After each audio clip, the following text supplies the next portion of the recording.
চলতি বছরে আওয়ামী লীগ সরকারের অধীনে অনুষ্ঠিত দ্বাদশ নির্বাচন ছিল একেবারেই ভোটার শূন্য। এই নির্বাচন নিয়ে দেশের মানুষের মাঝে যেমন ছিল অসন্তুষ্টি, তেমনি আন্তর্জাতিক মহলগুলোতেও ছিল সমালোচনা। আওয়ামী লীগ সরকার অগণতান্ত্রিক উপায়ে ক্ষমতা নিজেদের দখলে রাখার কারণে সরকারের ওপর আস্থা হারাতে শুরু করে সহযোগী রাষ্ট্রগুলো। সম্প্রতি ছাত্র জনতার গণ অভ্যুত্থানে দেশ ছেড়ে পালাতে বাধ্য হন আওয়ামী লীগ সভাপতি শেখ হাসিনা, যার ফলে কোণঠাসা হয়ে পড়ে আওয়ামী লীগ নেতাকর্মীরা। অন্যদিকে বৈষম্য বিরোধী ছাত্র আন্দোলনে বল প্রয়োগ ও হত্যার দায়ে গ্রেপ্তার হচ্ছেন একের পর এক আওয়ামীপন্থী নেতাকর্মীরা।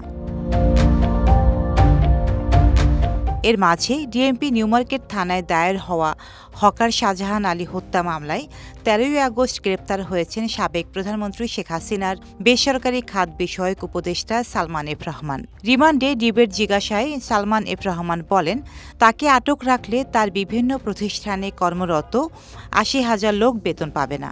বিভিন্ন ব্যাংক থেকে যে ঋণ নেওয়া হয়েছে সেই ঋণের কিস্তি দিতে পারবেন না।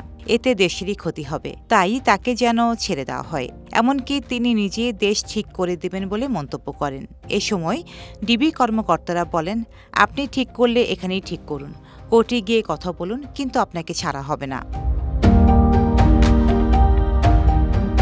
একের পর এক মামলায় কমপক্ষে ১ বছর আপনাকে রিমান্ডে থাকতে হবে। সালমান এফ রহমানের কাছে ডিবির জিজ্ঞাসা, গত নির্বাচনের আগেই তো আওয়ামী লীগ সরকারের পতন হওয়ার কথা ছিল, তখন হয়নি কেন? উত্তরে সালমান বলেন, তারা ভারতের মাধ্যমে আমেরিকাকে বোঝাতে পেরেছিলেন যে তারা আমেরিকার পক্ষেই আছেন। বাংলাদেশকে বাঁচাতে হলে শেখ হাসিনার বিকল্প নেই।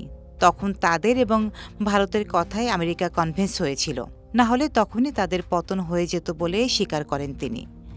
ডেস্ক রিপোর্ট, সাম্প্রতিক দেশকাল।